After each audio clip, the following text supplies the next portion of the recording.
So here we are making another video explaining where is Kevin Durant going to go next. I know. I feel as if like we make this video every 3 to 4 years and here's another iteration of it, but you know, it is what it is. For those who live underneath a rock, over the past 2 to 3 weeks, one of the biggest stories in the NBA community are trade rumors circulating around Kevin Durant. And at this point, I don't even know if the labeling of trade rumors is an accurate assessment because we all know ain't nothing secret about this. That brother getting traded. And the reason why we know this is because of the awkward dispute and back and forth that we saw from KD and the Suns back in February when Phoenix saw the season crumbling right before their eyes. And in the attempt to try to save the season without having that many options, they found themselves in a position to where trading KD was probably the most logical and reasonable conclusion to come to, but they decided to do so without, talking to KD while they were doing it. So that was really awkward, especially when things kind of just fell through for them. So yeah, there's that. But now here we are heading into the offseason. There seems to be several teams who are interested in the idea of trading for Kevin Durant, from the Houston Rockets, Minnesota Timberwolves, New York Knicks, San Antonio Spurs. I mean, at this point, you name it, a team has probably at least thought or threw their name around the idea of adding KD to their roster. And in all honesty, it makes a lot of sense. Someone who probably won't be demanding that much in a trade market thanks to his age and how many years left on his deal, while also looking for a contract extension. And everybody knows that the Phoenix Suns don't really have that much leverage because, again, this isn't really rumors anymore.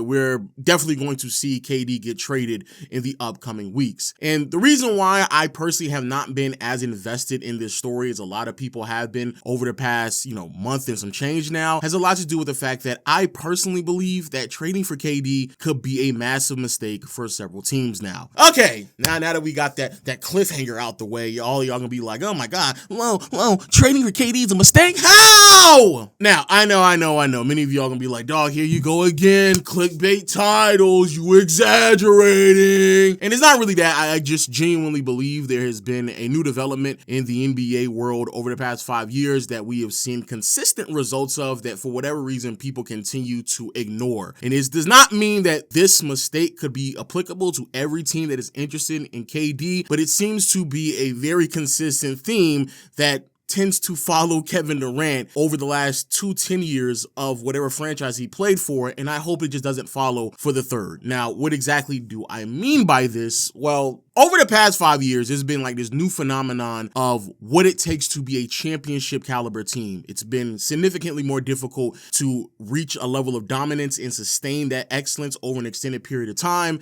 And I do believe that has a lot to just do with the new formatting of the NBA. Sure, injuries certainly play a role in this. And also, I do believe top end talent isn't as dominant as some of the players that used to dominate over an extended period of time. Like back in the day, like I love Jokic, Luka, Shea, Giannis, Embiid when he's healthy. Like I love all those players, but I do think there is a bit of a difference, especially with a handful of those players in contrast to like peak Shaq and peak Tim Duncan in the early 2000s, Michael Jordan, Hakeem, and of course LeBron throughout the 2010s, that made it easier for those teams to kind of consistently find themselves competing at a very high level in contrast to where we are right now. But I believe a much bigger hurdle that makes it more difficult for teams to continue to play at a certain level has a lot to just do with how talented the league is and the new CBA that is now kicked in place that has really made things extremely difficult for you to keep that level of talent on your roster. And we've seen the results of this being championed in the NBA community over the past 2 to 3 weeks since the finals began, as there will be a new champion being crowned,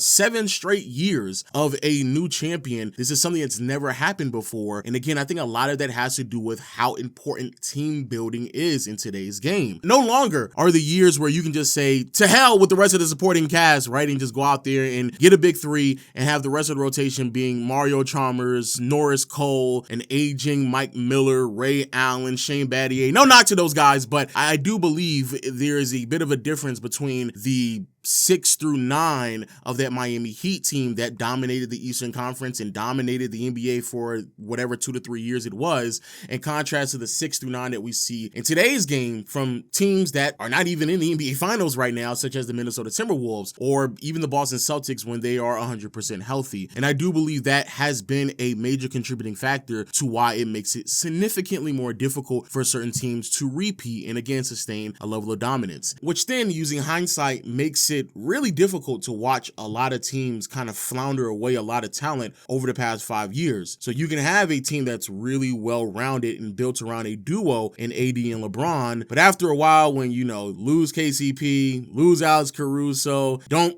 really get an answer to putting a 5 next to Anthony Davis, regardless of how talented LeBron and AD will be as a duo, if the rest of the roster surrounding them are not that talented, then you can see a team win a championship and slowly dwindle down to a stage of irrelevancy. And you can say the same thing about this year's Lakers as well. Yes, trading for Luka was a massive deal, and everyone should do that 10 times out of 10. However, it did put the Lakers in a very compromising situation in terms of top-end talent for the roster construction of having two defensive pieces in AD and Max Christie no longer being on their team. You can see the same thing with Giannis and the Bucks. They won their championship in 2020 with a really good roster, well-rounded surrounding Giannis, ample three-point shooting and defense. But as time progresses, the team continued to struggle to add talent to the roster, go after a big name in Damian Lillard, and things just crumbled apart with their inability to replace Brook Lopez and Chris Middleton as they continue to age. And of course, then the Dame and Giannis duo really didn't work out with one another. The same thing can be said about the Denver Nuggets with them losing role player after role player, or other iterations of teams trying to build together these super teams or duos with another side piece on the side, such as the Clippers never being able to make it to the finals, and probably the worst iteration of them all, what we are seeing in Philly right now, where it's Joel Embiid, Tyrese Maxey, and Paul George as this trio, and PG in that conversation is a bit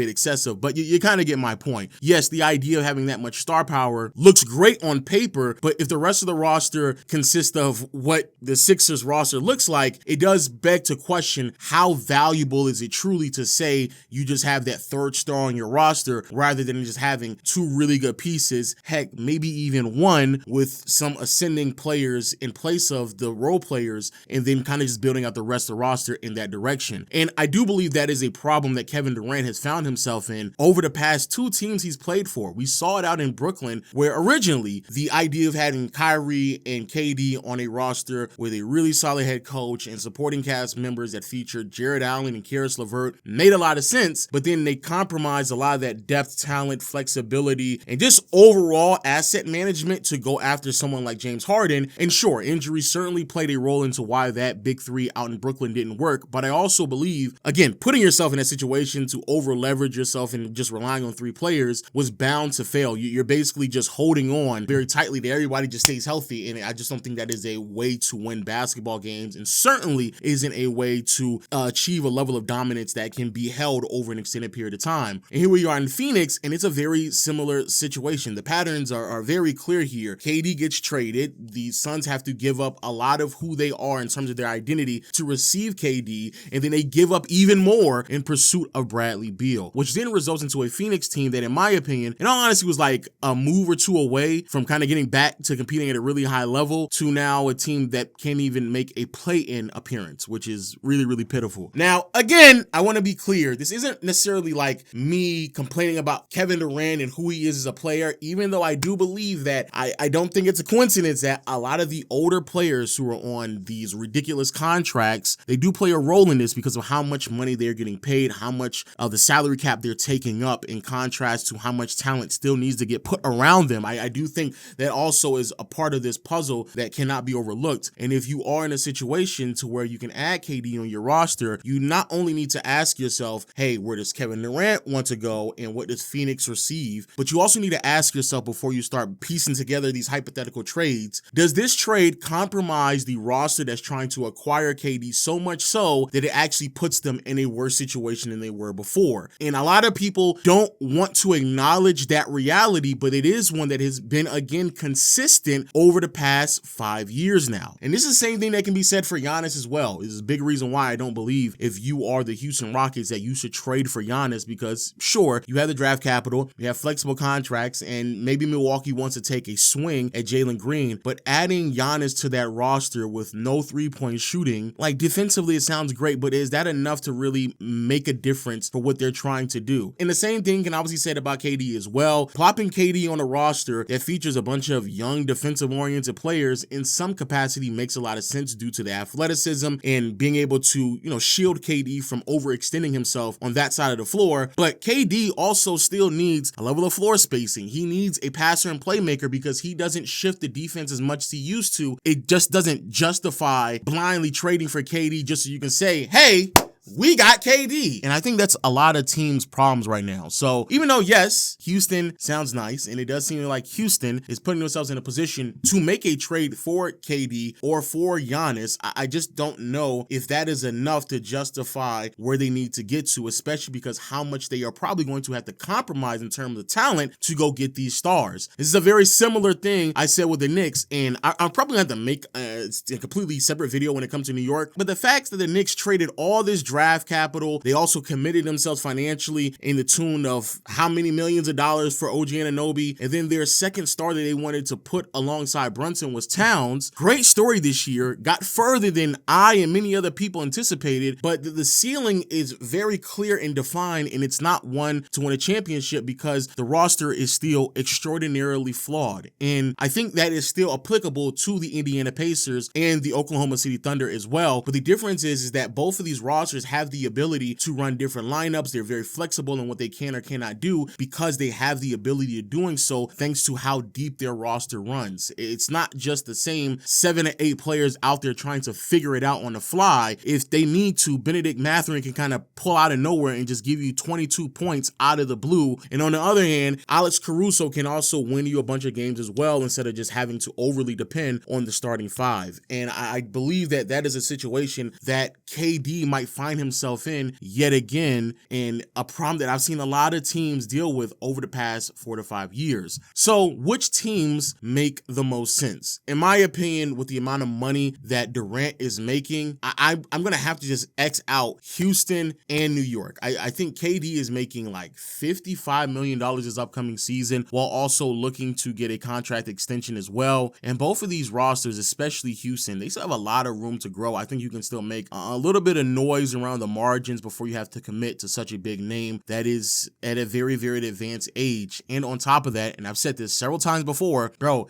if you are Houston and you have all of the draft picks from the Phoenix Suns, I'm not trading them to go get Kevin Durant. I'm trading them to go get Devin Booker because I do believe his name will inevitably be in trade rumors as well, especially depending on what the Rockets receive in return for someone like KD. If it's a bunch of just draft picks and young players and the Suns are looking to rebuild, well, I definitely would swoop right in if I am the Houston Rockets and try to get D-Book, who probably doesn't want to be a part of a rebuild again. So Houston, no, I think that you're going to have to give up Towns, potentially Josh Hart as well, if you are the Knicks, which makes a team that was already really, really thin in their bench even thinner. I'd say that's a no as well. But the three teams that I find very intriguing are the Oklahoma City Thunder, the San Antonio Spurs, and the Minnesota Timberwolves. These are three teams that have the ability to move around a lot of pieces to get where they need to, while also sustaining a lot of their identity in the process as well. Where exactly, if you are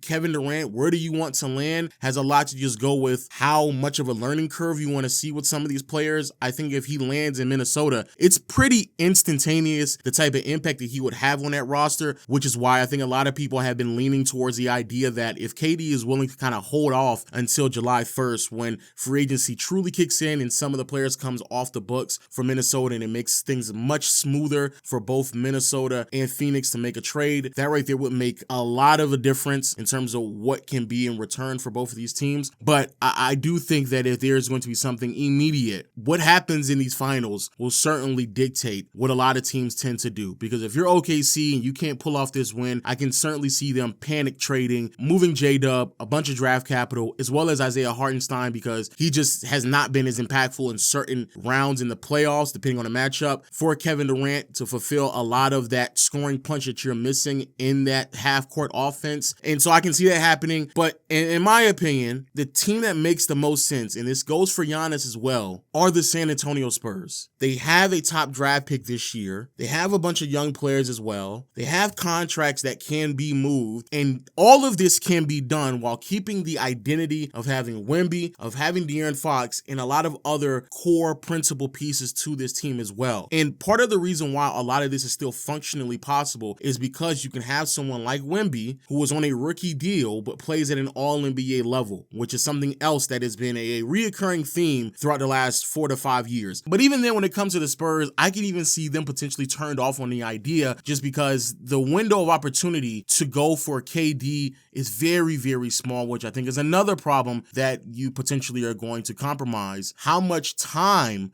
are you giving up going after KD, especially if you gave yourself a 5, 6, 7-year window runway to try to win a championship? This is a big reason why I think a lot of people, including myself, also thought that the Dallas Mavericks should be in the play as well, but they said they weren't willing to trade the #1 pick, which, I don't buy. I don't think that they should be so turned off by that idea. But hey, man, I'm being told other things, that whole draft wasn't rigged. You know what I'm saying? That's what I'm being told. But it is what it is. But I do believe a lot more people should be a little bit more aware of what exactly is at stake before they just run to the trade machine and try to throw KD in a deal and give up like the entire Houston Rockets identity just so they can say KD's on a roster with Amin Thompson and Şengün, but they don't really care about the rest of the roster or three-point shooting or ball handling, playmaking, like just plopping KD or Giannis on the Rockets. That's solving some problems, but not enough for them to win a championship. And if you're trading for KD, that's what you need to do. It just feels like there's way too much being compromised trading for Kevin Durant. And unless you're in a situation with ample flexibility, a lot of talent, some financial leeway, it just, to me, doesn't make that much sense for teams to trade for KD unless you can still put yourself in a position to work around not only flaws, but also a very, very, very small window of opportunity. But hey, those are my thoughts. Please hit the subscribe button because we will definitely be giving you more videos on this channel, kind of giving updates and breaking down all of the news